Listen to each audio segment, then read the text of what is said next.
At the turn of the last century, the renowned financier J.P. Morgan looked at a proposal to consolidate the emerging auto industry. An entrepreneur claimed that one day America would produce and sell 500,000 cars a year.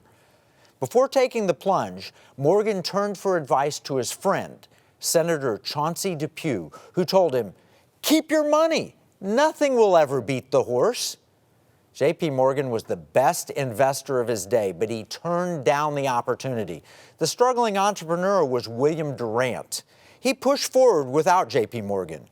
On just $2,000, he founded General Motors, and the rest is history. What J.P. Morgan missed is that things had changed. America would never be the same, and he missed the greatest investment opportunity of his life. I'm here to tell you that things have changed once again, and in a hugely dramatic way. And those who miss the change will not only miss great opportunity, but they may also be facing some dire consequences. Join me in the Economic War Room, where we will explain that things have changed and what you should consider doing about it.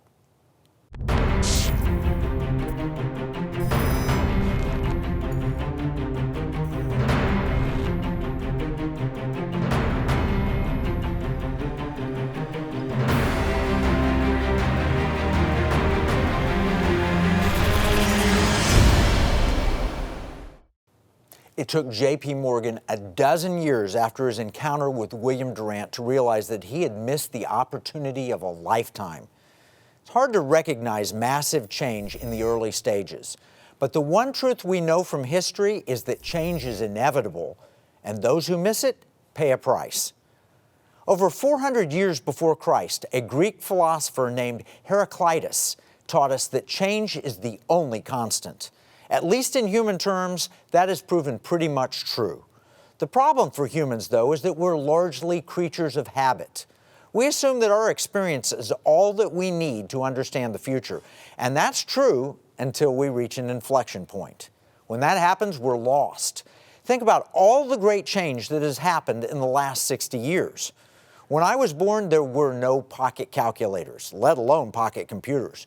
Fax machines weren't a thing. Then they were, and now not so much. Same for pagers. There were no cell phones, and just think about how much those have changed. Now they're really pocket computers, cameras, scanners, weather stations, maps, video conferencing, television, credit cards, gaming devices, Bibles, news feeds, travel agents, and even spy devices, all rolled up in a single smartphone. When I was born, we didn't have cable TV. We didn't really even have color TV. Now many people don't have televisions at all, nor do they have landlines. There was no Uber. A coffee shop was a place you went for a meal, not a latte. Social media meant watching television together. People wrote letters because there was no email. There wasn't even internet to the home. There were no drones. Amazon was a rainforest. We had food delivered to our house, but it was by the milkman, not by Grubhub. We've had some good social change. I was born before the Civil Rights Act of 1964, which ended discrimination on the basis of race, color, religion, sex, or national origin. That was landmark legislation, opposed mostly by Democrats, by the way. In fact, Democrat Senator Richard Russell from Georgia said, "We will resist to the bitter end any measure or any movement which would have a tendency to bring about social equality and intermingling and amalgamation of the races." Democrat Senator Russell was so powerful and so prominent that the Russell Senate Office Building was named after him. Senator Russell was on the wrong side of history, and despite his power and best efforts, change came, and that change made America better. Very often change is beneficial, like the establishment of civil rights, but not all change is good. Sometimes things go the wrong direction. I began my investment career in 1981, just after President Reagan was inaugurated. My job was researcher for an investment newsletter. It didn't pay much, but it helped me to learn and to watch investing trends. I was young, starting my first investment job and hoping to grab a slice of the American dream. Interest rates were peaking, even though we didn't know that at the time. In fact, the average mortgage rate to buy a home was as high as 18%, as shown in the chart from the Federal Reserve. Things look pretty bleak. What no one really understood, though, was the massive political change that had just occurred. Ronald Reagan was sworn in as the 40th President of the United States. He would team up with Paul Volcker as the chairman of the Federal Reserve to turn the economy around. They instituted supply-side economics, lowered taxes, and reduced regulation. And the Federal Reserve stopped the insane printing of money that was driving inflation higher. The economy responded. In fact, the Dow Jones Industrial Average had been really struggling up to that point. It hit the 1,000 level in 1966, but was down around 800 in 1981. That means you could have owned stocks for 15 years and lost money. That's what happens when interest rates rise so dramatically. I was feeling kind of stupid going into the investment world in 1981. The stock market had been miserable pretty much my whole life. But things change, and boy, they did. The Dow Jones Industrial Average has now eclipsed 31,000, up almost 4,000% in 40 years.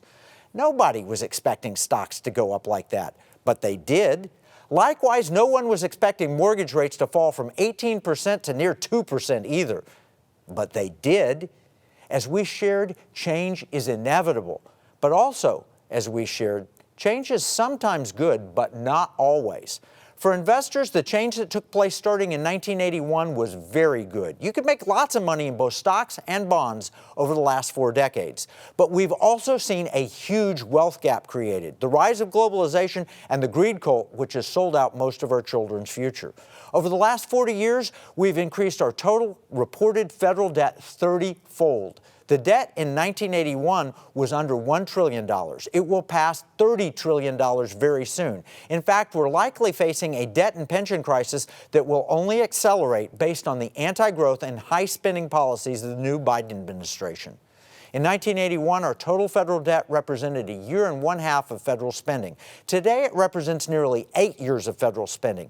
What that means is that even though our spending has increased substantially, our debt has grown even faster, and the trend is accelerating. Smart economists like my friend John Malden believe that we're headed for the Great Reset economically. You may have heard of the Great Reset politically, where our political order is undergoing change. What I'm here to tell you is the Great Reset economically is going to be the most severe change we've had since the Industrial Revolution. Those caught unprepared or caught off guard face huge risks.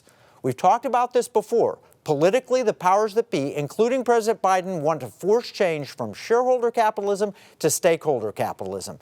And that looks very much like socialism.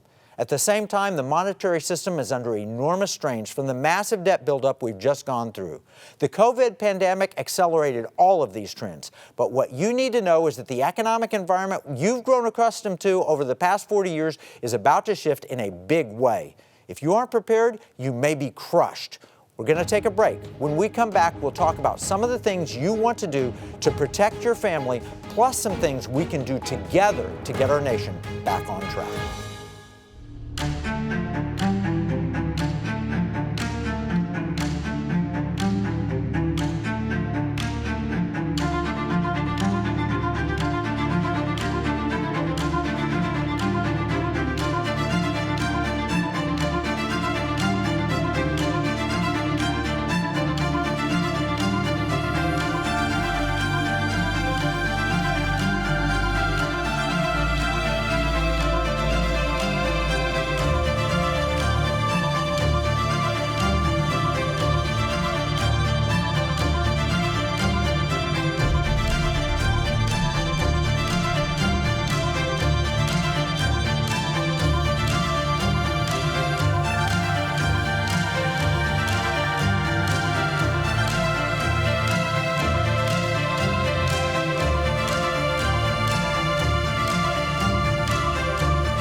Before the break, we discussed how change was inevitable and how we're now at an important inflection point in our nation. The last election, like it or not, set in motion massive change, and you will soon feel the impact. In the first days, the Biden administration started pushing a $15 an hour minimum wage, banned fracking on federal lands, released all but the most violent immigrants held in detention, prepared massive tax increases, and unveiled a plan to take permanent political control. Worse still, they floated ideas to deprogram anyone who might oppose them. The goal is to radically change your life and to punish you if you stand in defiance. President Reagan once reminded us of the dangers of extreme liberalism in a 60 Minutes interview from 1975. Let's watch the clip. You know, someone very profoundly once said many years ago that if fascism ever comes to America, it'll come in the name of liberalism. And what is fascism? Fascism is private ownership, private enterprise, but total government control and regulation. Well, isn't this the liberal philosophy? The conservative, so-called, is the one that says less government, get off my back, get out of my pocket. Guess what? It's here now. Fascism has come in the guise of liberalism. We have private enterprise like Twitter and Facebook, but they serve the government and not the people. That leaves us with two important challenges. First, we need to prepare you for the economic upheaval that is manifesting right before our eyes. That is, if you have eyes to see. Second, we need to work together to end the fascist approach and restore economic liberty. This is truly an economic war, and we will need to use economic weapons. Let's begin the first challenge by asking two simple questions. First, how do you feel? Do you think that massive change is underway? You may not. Most people think that things will get back to normal once the vaccine rollout happens. If ignorance is bliss, these people are pretty blissful. If you've come to the economic war room, my guess is that you know something is off. It's very different, and the only normal we may see is the new normal. If you're in this camp, here's my second question. Do you feel adequately prepared to deal with the massive change we're facing? I didn't think so. What I want to do right now is walk through some of the concepts you may want to consider with your investments. Keep in mind, we do not give investment advice on this show. That's because we don't know your individual situation. What you should do with your finances and investments is largely dependent on your unique situation. Are you younger? If so, you have more lifetime in which to take risks. You have lots of change ahead. What if you're older and your primary purpose is to preserve wealth? Do you have a business or work for another company? Are you married? Do you have kids? Will you inherit money? Each of these will have a major bearing on your future and thus are important considerations for defining your investment plan. Then, of course, there's your tolerance for risk and personal time horizon. So when I say that we don't give investment advice, it's with good reason. What may be right for you could be totally wrong for another viewer. And it's important that you know we don't have a crystal ball. As we've said over and over, things change and sometimes change rapidly. But what we can give you is information and interpretation as we see it at this moment in time. It'll be up to you to filter out and decide how it may uniquely impact you and what you should do about it. Most Americans will want and need advice. You probably have one or more financial advisors, and that can be a great thing. Those advisors can match your situation, your personality, and the facts on the ground to provide professional, tailored advice. And that's what people really need if they're going to survive this turmoil. What we can provide is general intelligence. We believe that inflation and interest rates are going to move higher and maybe dramatically higher unless we alter course. We're beginning the same trajectory as we did in the late 1960s, but adding Jimmy Carter policy approach on steroids. The stock market was very hard to navigate during that period, and it will likely be very difficult going forward. But what you should know is that it may once again become a market of stocks rather than a stock market. That's an important distinction and one possibly lost on those who think of the stock market solely in terms of index funds. Admittedly, over the past 20 years or so, those who invested in a stock market index tended to do better than those who tried to pick individual stocks. That's just as true for professional investors as it was for amateurs. In fact, a study that came out last year found that something like 95% of professional investors underperformed the market over the 15-year period. But that was the old investment environment where interest rates were falling and stock prices always rebounded to new all-time highs. But did the index approach work in the opposite period, like we saw from 1966 to 1981? While that was a little bit before my time in the game, I did have a front row seat to watch. My father became a stockbroker in the late 1960s, and I saw the twists and turns. What I learned was that the market as a whole was not very rewarding. The big name companies at the time were known as the Nifty 50. Many people thought that if you owned these 50 stocks, you'd capture all the growth and have solid investment for the future. They were the hot index of the day. To learn about them, let me read from Wikipedia. It says, in the United States, the term Nifty 50 was an informal designation for 50 popular large-cap stocks on the New York Stock Exchange in the 1960s and 70s that were widely regarded as solid buy-and-hold growth stocks or blue-chip stocks. Basically, the Nifty 50 would be considered the Facebook, Apple, Netflix, Google, and Tesla of their time. Some of the Nifty 50 have done pretty well over the longer term, like Disney, McDonald's, Walmart, Coca-Cola. Those are good examples. But there are also companies in there like Kodak, Polaroid, and Sears that haven't done that well. The original Nifty 50 was supposed to be a one decision, buy and hold in much the same way that investors treat index funds today. But in the rough patch from 1966 to 1981, the whole idea broke down. That period, with rising interest rates and a very choppy market, was better for individual stock pickers who understood changing times. The Nifty 50 concept said buy the index regardless of price, and that worked in the post-World War II era until inflation and interest rates really kicked higher. Then it all fell apart. What the Nifty 50 concept ignored was valuation. Again, from Wikipedia, the most common characteristic by the constituents were solid earnings growth for which these stocks were assigned extraordinarily high price-to-earnings ratios. 50 times earnings far above the long-term market average was common. Basically, that's what we're seeing with the top-performing shares that dominate the index funds today. The Nifty 50 vastly underperformed the market as a whole through most of the 1970s as valuations normalized. What did work in the 60s and 70s were inflation hedges, energy shares, real assets, and hard assets. Those were the things that performed poorly in the great bull market when the Nifty 50 shined, but they did extremely well when the stock market as a whole struggled. In other words, there's a time and a season for different investment approaches.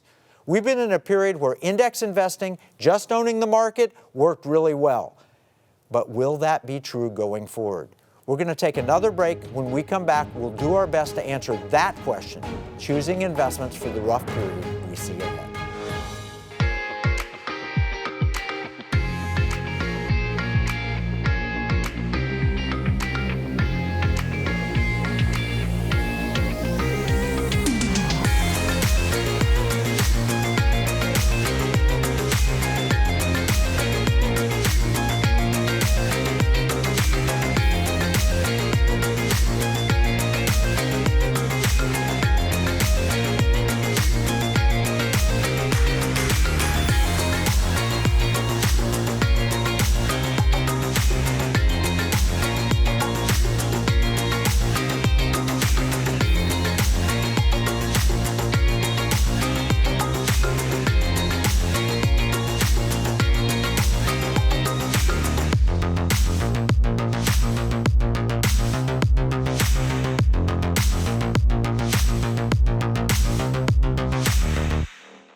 Welcome back. Before the break, we warned of a coming inflection point where investing may be turned upside down.